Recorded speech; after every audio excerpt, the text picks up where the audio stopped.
Chers amis, bonsoir. Cet après-midi, on va essayer d'étudier la foi. La foi. Qu'est-ce que la foi en réalité? Qu'est-ce qu'elle est? Et pourquoi avions-nous besoin de cette foi pour avancer bibliquement, pour avancer divinement? Eh bien, chers amis, quoi qu'on puisse dire sur la valeur spirituelle de la foi, il y a un fait important. C'est qu'il est impossible de vivre une vie complète si on reste dans la peur totale, dans l'incroyance et dans l'angoisse. S'il ne possède pas une grande foi, aucun homme ne peut atteindre aux plus hautes potentialités de son talent ni au développement de sa vie. Pour se développer, l'homme a besoin d'outils, de matières premières qu'il ne peut obtenir s'il n'a pas les facultés nécessaires pour les avoir. En se servant de sa foi, soit dans l'invisible, soit dans le visible, l'homme arrive par développer son âme, son esprit, son corps, son être. Je dirais son être mental, son être spirituel, son être physique. En un mot, l'homme doit avoir cette puissance, cette force, cette grande force qui gouverne le monde, qui gouverne toutes les parties, toutes les facettes de notre vie. Nous avons besoin de cette force pour avancer d'un point à un autre point. C'est le point culminant de notre vie. Se contenter de l'insuffisant est un péché. Oui, l'homme a le droit au bien-être. Le but de la nature divine est l'avancement et le développement de sa vie spirituelle. Et chaque homme devait avoir tout ce qui peut contribuer, en ce qui le concerne, à son avancement, à son développement. Par exemple, la beauté, l'élégance, grâce, faveur, bienfait, bonté, protection, bénédiction, et pourquoi pas, chers amis, la foi qui sauve et qui donne la vie. Si l'homme est malheureux, c'est uniquement, chers amis, parce qu'il ne comprenne pas et la puissance de cette force créatrice, la puissance de la foi en réalité. N'oubliez pas, je cesse de vous le répéter, chers amis, que le désir de puissance de la foi s'applique à tous et que son mouvement tente d'obtenir pour tous davantage de vie. Mais en réalité, qu'est-ce que la foi? Qu'est-ce que la foi qui sauve en réalité? Quel est son rôle dans notre vie quotidienne? Une définition très simple, chers amis, je dirais tantôt que la foi est une ferme assurance des choses qu'on espère et une manifestation de celles qu'on ne voit pas. Je viens d'énoncer une partie de Hébreux 11, le premier verset de Hébreux 11. C'est par la foi, ou du moins c'est la foi qui lie l'homme tout naturellement à son Dieu créateur. En effet, tout le monde sait que pratiquer la puissance de cette foi, c'est d'atteindre un degré de perfection.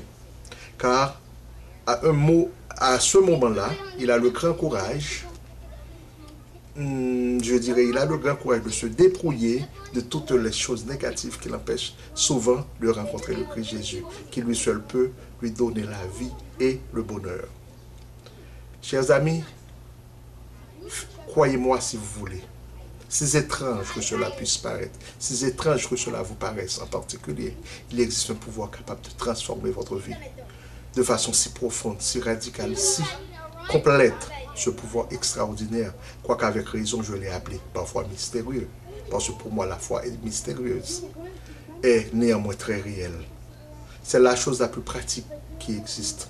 Tous les miracles de Jésus-Christ sur la terre le prouvent clairement. Essayons de lire une partie dans la Bible. La Bible nous dénonce que la foi, c'est la clé qui ouvre la porte du ciel. Elle est aussi celle qui sauve. Dans la Sainte Bible, nous lisons, permettez que je prenne une Bible.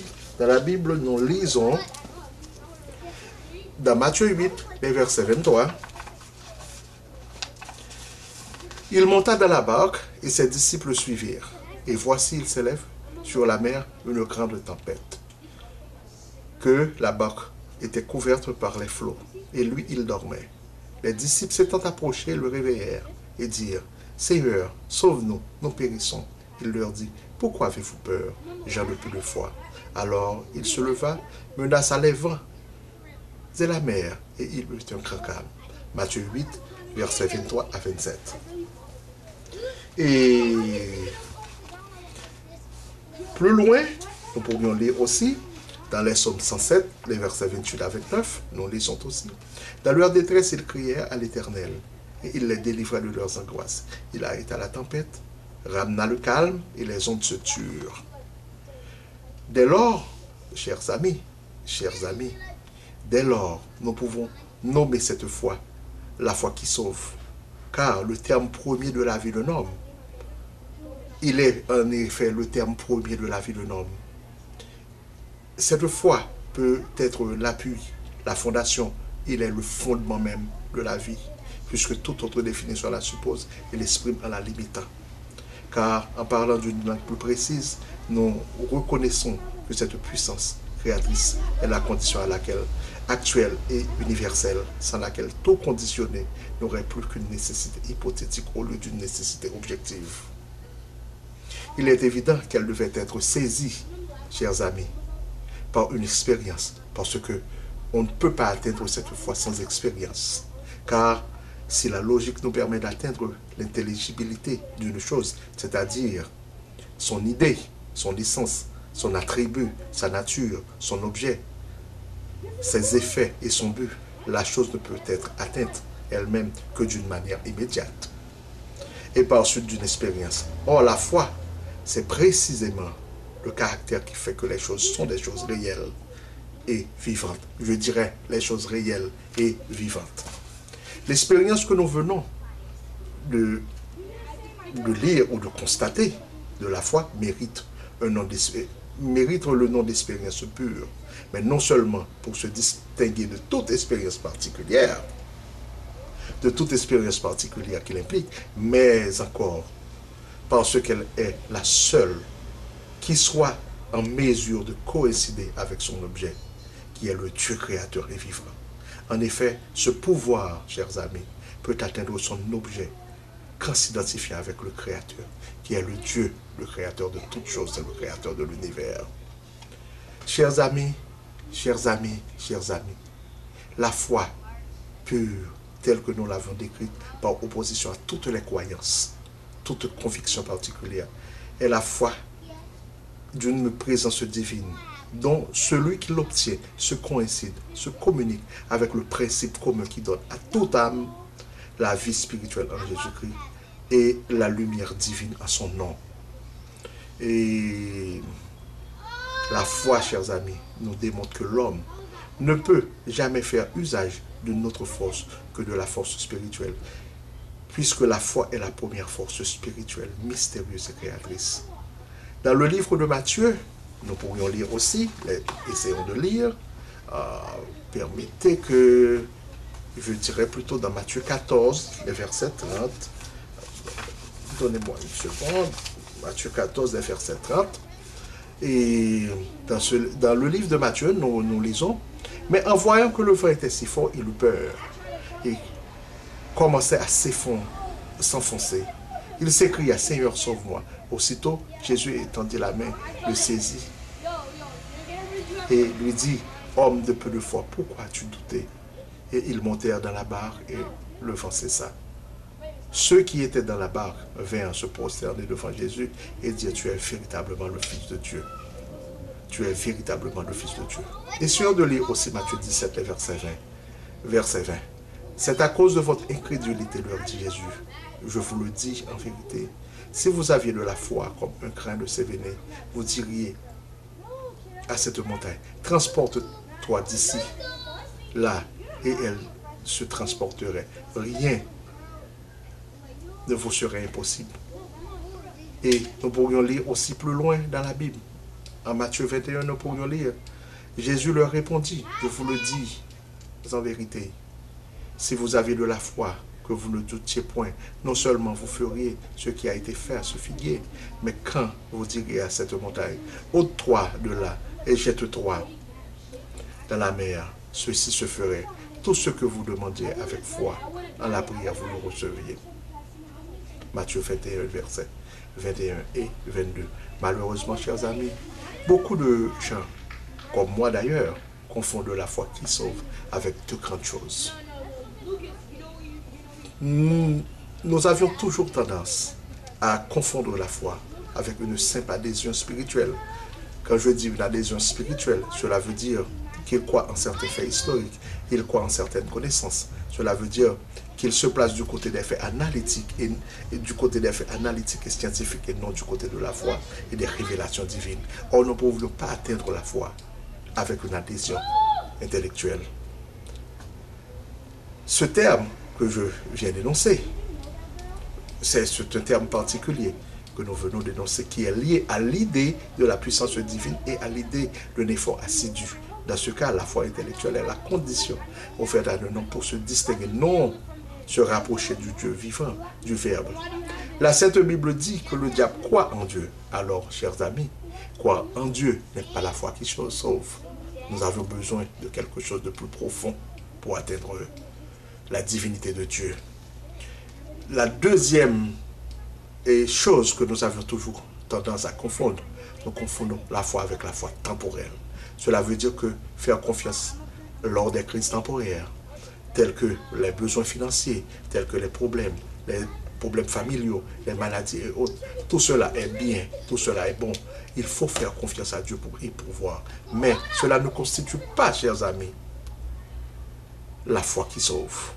Tout cela, chers amis, est bien, mais cela ne constitue pas la foi qui peut nous pousser, la foi qui peut nous amener à ce point. Le point dit, je dirais même le point culminant et divin que nous voulons atteindre. Si la foi temporelle, par exemple, chers amis, est l'instrument par excellence des problèmes temporaires, c'est-à-dire parce qu'elle se distingue des faits réels des éléments qui sont d'une manière admirable pour toutes les reconstructions que la pensée fertile pourra faire de la foi qui donne la vie et qui sauve, chers amis. Ces affirmations montrent avec quelle précaution que la notion de la foi et la croyance devait être entreprise et dans quel esprit il convient de la comprendre. C'est-à-dire que quiconque veut faire de la foi un moyen de transformer sa vie doit tenir compte de certains principes dont nous n'allons pas énoncer aujourd'hui dans cette émission pour éviter seulement les erreurs analytiques, parce que nous avons d'autres points qu'il faut confondre, qu'il faut comprendre avant d'avancer plus loin. La foi qui sauve, chers amis, c'est si nous croyons au Seigneur Jésus-Christ, le Dieu Tout-Puissant, le très haut, le grand Créateur, le grand Instructeur, Souverain Seigneur, Roi d'éternité, comme notre Sauveur. C'est alors comme si nous étions déjà tenus devant le tribunal de Dieu au jour du jugement. Et Jésus-Christ a déjà payé nos péchés, notre Seigneur a déjà partagé pour moi toutes les infirmités, toutes les souffrances et tous les problèmes de l'humanité. L'homme peut trouver Dieu, ne peut trouver Dieu simplement en posant sa pensée sur le fond de ses croyances. Seul le livre par espérance.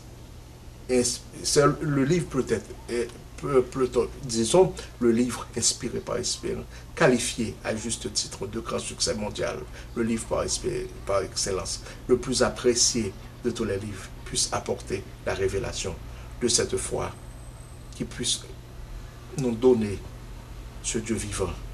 C'est ce livre qui peut nous guider à sa recherche, sa vision, dans un certain sens. Il y trouvera alors des certitudes qui illuminent sa foi. Et il y trouvera, et il pourra supporter avec courage les peines, les adversités qui parsèment sa vie chrétienne et religieuse. Lisons dans la Bible 3, verset 36, celui qui croit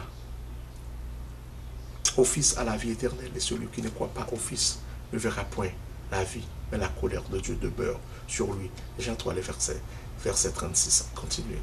Dans ce cas, chers amis, la foi qui sauve et qui donne la vie signifie beaucoup plus que l'acceptation dans notre esprit de la vérité des enseignements de la Bible. Cela veut dire que nous avons besoin. Cela veut dire que nous vous offrons à Jésus-Christ. Nous nous offrons à Jésus-Christ dans toute notre vie.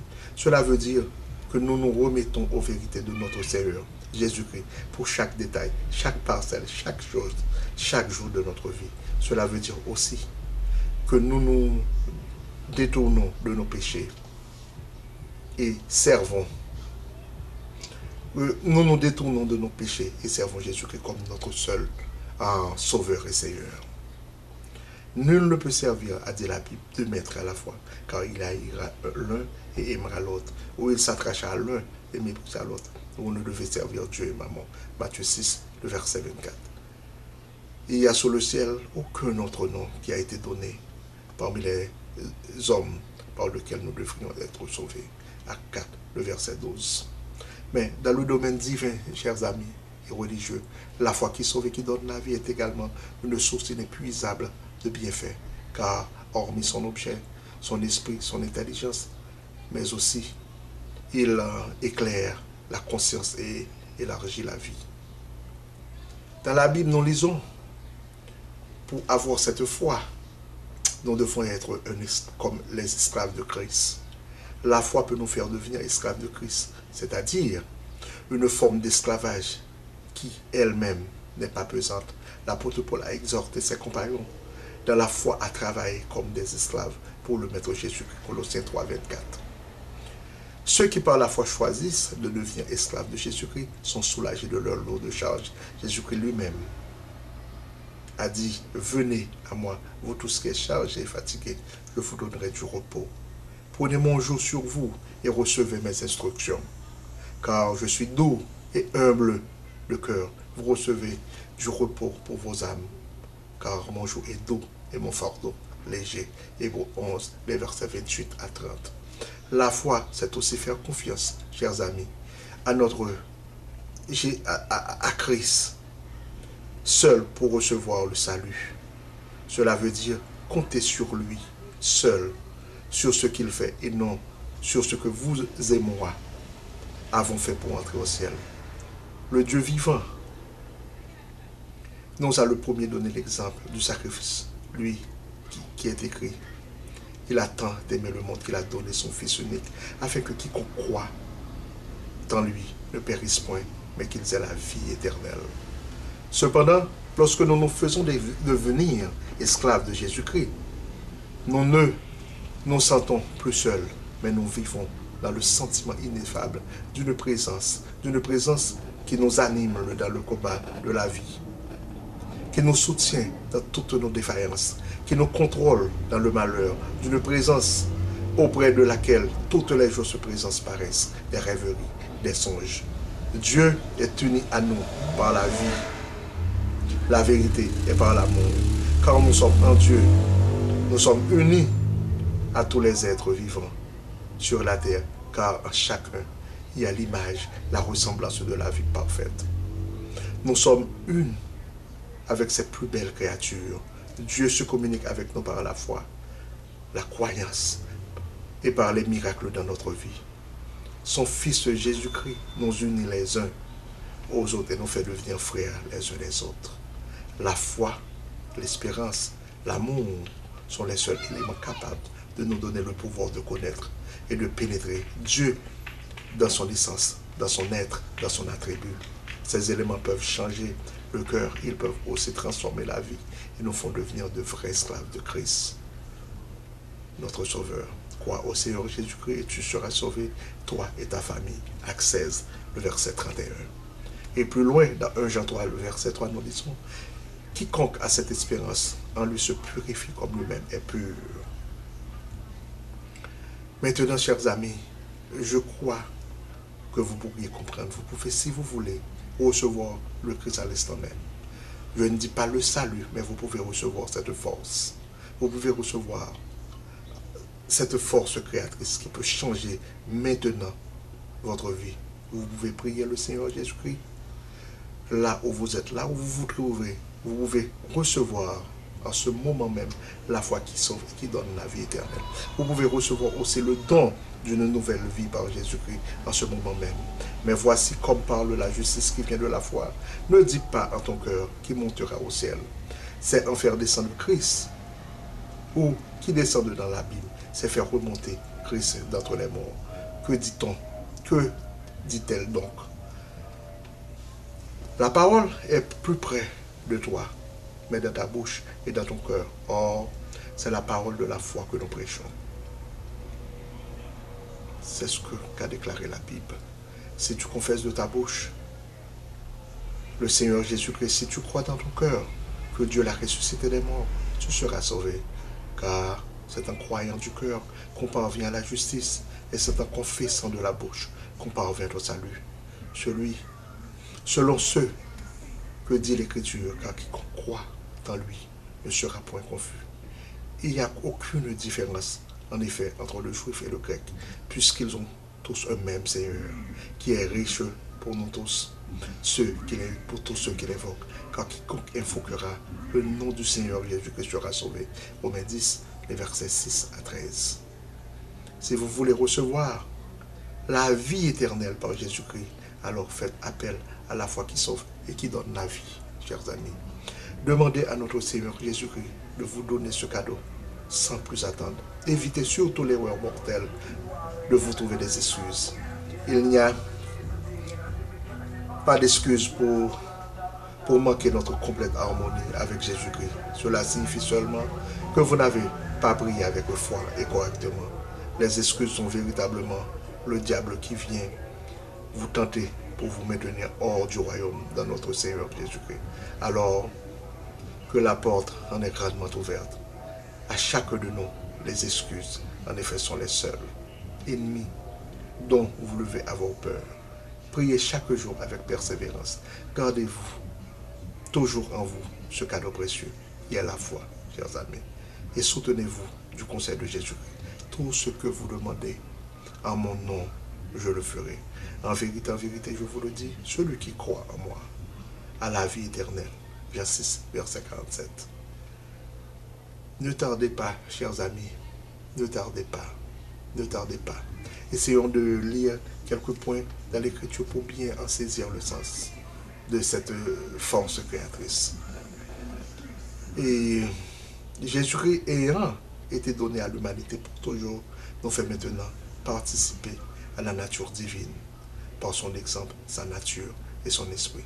N'oubliez pas, chers amis, si étrange que cela vous paraisse, il existe un pouvoir capable de transformer notre vie de façon si profonde, si radicale et si complexe. Ce pouvoir extraordinaire, nous venons de l'appeler la foi qui sauve. Le troisième point de notre étude est la foi est la clé qui ouvre la porte du ciel. Elle est aussi celle qui sauve. Et plus loin, et pour terminer, la foi est le terme premier de la vie d'un homme. Elle est l'appui, la fondation, le fondement de la vie, puisque toute autre des définitions la suppose et l'exprime en la limitant. Et le dernier point sera la foi est la condition à la fois actuelle et universelle, sans laquelle tout conditionné n'aurait plus qu'une nécessité hypothétique au lieu d'une nécessité objective. Je crois dans cette première partie, chers amis, d'atteindre mon but. C'est la première partie, c'est l'introduction, parce que la foi devait être une étude assez complexe et une grande étude. En attendant, restez dans la paix de notre Seigneur Jésus-Christ, en attendant la deuxième partie de notre travail. Que Dieu vous bénisse, que le Seigneur Jésus-Christ vous guide, vous garde, vous conseille et vous soulage dans votre vie. Armez-vous de cette force, parce que nous avons besoin de cette force. Nous avons besoin spécialement de la force de l'Esprit pour nous guider, parce que l'Esprit, c'est la chose essentielle. Je parle de l'Esprit qui guide, qui dirige, qui intercède, qui intervient dans notre vie, à chaque parcelle de notre vie. Armez-vous de ce courage, armez-vous de cette force, armez-vous de cette énergie, parce que nous l'avons besoin. Que Dieu vous bénisse. À la prochaine. Ciao.